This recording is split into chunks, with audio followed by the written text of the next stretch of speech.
Bharatiya Janata party की सरकार महंगाई के मुद्दे को लेकर 2014 में एक बार नहीं बार बार चीख चीख के ये कहा था कि बहुत हुई महंगाई की मार, आपकी बार मोदी सरकार। मैंने आते ही अध्यक्ष जी को पूछा कि डीजल पेट्रोल के दाम भुवनेश्वर शहर में कितना है, और उन्होंने कहा कि आज की डेट में पेट्रोल का दाम पर लीटर 102 रुपीज 36 पैसा है और डीजल पर लीटर 98 रुपीज 30 पैसा है आज की डेट में भुवनेश्वर में। और सच्चाई ये है कि 4 मेट्रो सिटीज और 250 शहर में आज पेट्रोल का दाम 100 रुपए से ऊपर है। और इस बार अंतर सिर्फ ये है कि जहां डीजल पेट्रोल का दाम इतना बढ़ रहा है, ये कोई साधारण समय नहीं है इस देश के लिए, जहां हेल्थ इमरजेंसी का एटमॉस्फेयर है पूरे देश में। आप लोग सब अवगत हैं कि नेशनल लॉकडाउन सेकेंड वेव के वक्त नहीं हुआ, पर सच्चाई यही है कि किसी न किसी रूप में लॉकडाउन हर जिले में चल रहा है। मैं आसाम से आती हूँ, मैं कल ही सिलचर से दिल्ली आई, तो आज तक सिलचर में 2 बजे दोपहर के बाद कर्फ्यू रहता है, 5 बजे सुबह खुलता है। यहाँ भी वही है। तो वो लॉकडाउन का नाम ना देते हुए भी आजकल लॉकडाउन चल रहा है, और लॉकडाउन का मतलब क्या है कि लोगों का व्यापार मार खा रहा है। जो छोटा व्यापारी है, जो दुकानदार है, जो रेस्टोरेंट वाला है, जो होटल चला रहा है, जो छोटा बिजनेस कर रहा है, आज उसके लिए लॉकडाउन को झेलना नामुमकिन हो गया, क्योंकि business is taking a hit. और लॉकडाउन क्यों हो रहा है? क्योंकि सेकेंड वेव आया है।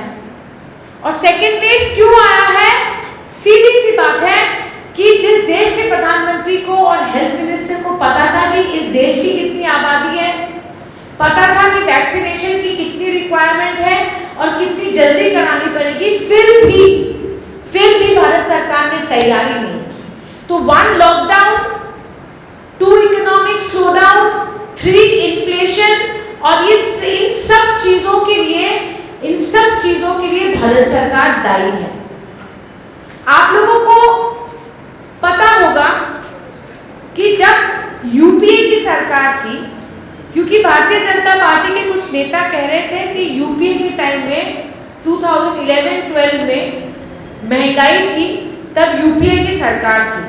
पर मैं आप लोगों से इतना कहना चाहती हूँ कि ये कभी नहीं हुआ कि जनवरी के महीने से लेकर जुलाई के महीने तक, मतलब 7 महीने के अंदर 66 टाइम्स डीजल और पेट्रोल का दाम बढ़ाया गया।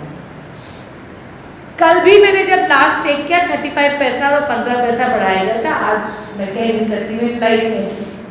पर यूपी के टाइम में ये जरूरी है समझना कि मई 2014 international price of crude oil was at 108 rupees per barrel in $108 in May 2014 per barrel, and at that time UPA government was there and we were selling petrol at 71.51 and diesel at 57.28. And today when the international price of crude oil has gone down to about $72 per barrel, what is the price of diesel and petrol? Now, if you move away, अगर आप diesel और petrol के दाम से अगर थोड़ा हटके आएंगे, आज हर उस चीज का जो एक आम आदमी से लेकर एक धनी आदमी हो, इंडस्ट्रियलिस्ट हो, कोई भी हो, जो अपने घर में एसेंशियल कमोडिटीज जिसको कहते हैं, फूड प्रोडक्ट्स जिसको कहते हैं, ग्रोसरीज जिसको कहते हैं, हर चीज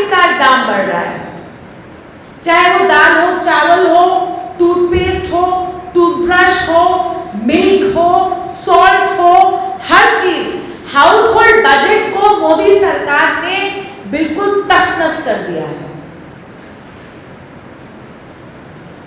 That's why हम कांग्रेस पार्टी की तरफ से पूछना चाहते हैं बीजेपी की सरकार को, एनडीए की सरकार को, कि पिछले 7 साल में मीन्स 2014 से लेकर आज तक सिर्फ डीजल और पेट्रोल के एक्साइज ड्यूटी के माध्यम से 25 लाख करोड़ का रेवेन्यू भारतीय जनता पार्टी और एनडीए सरकार को मिला। 25 लाख करोड़। इस 25 लाख करोड़ के से मोदी सरकार ने कहां खर्चा किया मैं कह नहीं सकती, पर यह बात तय है कि ये 25 लाख करोड़ एक लूट है। इट इज अ लूट। और बीजेपी ये कहती है कि इकोनॉमिक स्लोडाउन है, हमारे पास पब्लिक एक्सपेंडिचर हमने करना है, इसलिए हम एक्साइज ड्यूटी कम नहीं कर सकते। ये बीजेपी की सरकार समझा रही है। मैं आप लोगों से कहना चाहती हूं कि क्या पब्लिक एक्सपेंडिचर आप करते हैं, कहां पर आप लोग पब्लिक एक्सपेंडिचर कर रहे हैं? आप लोगों ने कॉर्पोरेट्स का कितना लाखों करोड़ों रुपए उनको कॉर्पोरेट लोन आपने माफ किया, वो पब्लिक एक्सपेंडिचर की बात कर रहे हैं। साथियों, ऑल इंडिया कांग्रेस कमेटी की तरफ से सोनिया गांधी जी के आदेश से, राहुल गांधी जी के निर्देश से हम भारत सरकार से ये मांग करते हैं कि आप तुरंत रोल बैक करिए डीजल पेट्रोल के प्राइसेस में और इन्फ्लेशन को कंट्रोल में लाइए। और ये एक ऐसा इन्फ्लेशन है जो डिमांड से नहीं कनेक्टेड है कि डिमांड बढ़ गया है तभी इन्फ्लेशन है। No, this is not that kind of inflation. आज आम आदमी के जेब में एक पैसा नहीं है, डिमांड नहीं है मार्केट में, पर इन्फ्लेशन आज देखिए किस हद तक बढ़ गई है। इस इन्फ्लेशन को कंट्रोल करने की जरूरत है। और एक और चीज हम कह देते हैं कि भारतीय जनता पार्टी अक्सर ये कहती है कि राजस्थान की गवर्नमेंट जहां कांग्रेस की सरकार है, या पंजाब में जहां कांग्रेस की सरकार है, या छत्तीसगढ़ जहां कांग्रेस की सरकार है, आप लोग वहां पे वीएटी माफ कर दीजिए। They tell the state government कि आप वीएटी माफ कर दीजिए, डीजल पेट्रोल का दाम कम हो जाएगा। पर मैं ये कहना चाहूंगी कि VAT is only 48% of the duty that is levied. Balance 52% goes to the government of India, 52% goes to the government of India, और सेंट्रल गवर्नमेंट एक्साइज ड्यूटी के अलावा सेस लगाती है डीजल और पेट्रोल में।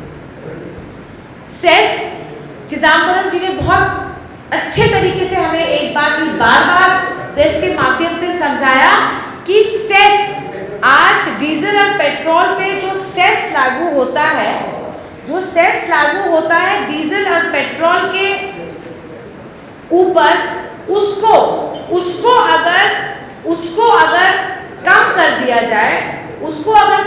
दिया जाए तो गवर्नमेंट ऑफ इंडिया करीब 32.9 रुपीस अर्न करती है पेट्रोल पे सेस, और डीजल करीब 31.8 पर लीटर अर्न करती है डीजल पर सेस। तो अगर आप एक्साइज ड्यूटी भी कम कर सकते तो आप सेस को कम कर दीजिए, 5 रुपए कम कर दीजिए, 6 रुपए कम कर दीजिए, क्योंकि ये टैक्स तो है नहीं, एक्साइज ड्यूटी तो है नहीं। सेस क्या होता है? एजुकेशन सेस, स्वच्छ भारत सेस, उसका एक पर्पस होता है, वो 10 साल 7 साल सेस नहीं लग सकता जो ये सरकार कर रही है। तो बहुत तरीके हैं डीजल पेट्रोल के दाम कम करने का, सिर्फ एक तरीका नहीं है, पर सच्चाई यही है कि ये सरकार करना नहीं चाहती। इसलिए कांग्रेस पार्टी की तरफ से यही मांग है, डीजल पेट्रोल पे कम से कम सेस कम किया जाए, और जो फूड कमोडिटीज है जो हाउस होल्ड बजट को इम्पैक्ट करती है, वो महंगाई को और कम किया जाए, इन्फ्लेशन को कम किया जाए, रोल बैक किया जाए इन प्राइसेस को। और अगर ये नहीं होगा तो कांग्रेस पार्टी फिर से आंदोलन करेगी। हमारे बीच में सांसद सप्तगिरी बोलेंगे कि पार्लियामेंट में महंगाई और इन्फ्लेशन एक बड़ा मुद्दा होगा in the coming session, and ये आंदोलन हमारी तरफ से जारी रहेगा, हमारी तरफ से जारी रहेगा। मैं मोदी जी से यही कहूंगी कि आपने भारतवर्ष के इतिहास में गरीबों को लूटने का, गरीबों को लूटने का जो नया इतिहास गठन किया